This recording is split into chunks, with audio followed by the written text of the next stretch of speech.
kambanigan Ford la yiraahdo ee Mareykanka ayaa gawaadhi soo saaray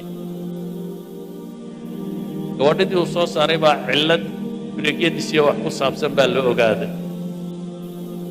dabeetana waa la suugareeyay waa la ashtakeeyay maxkamaddii dalka Mareykan waxay ku xukuntay compensation inuu bixiyaan magdhow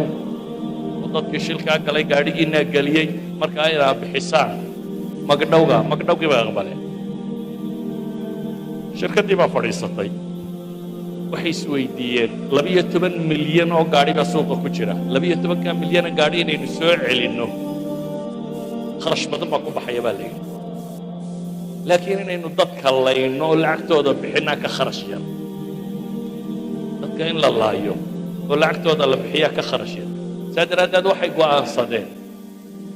dadka wixii dhimanaya ha dhintaanee compensation kaanu meesha ku haynayna waanu kii dhintaba oo iska bixinaynaa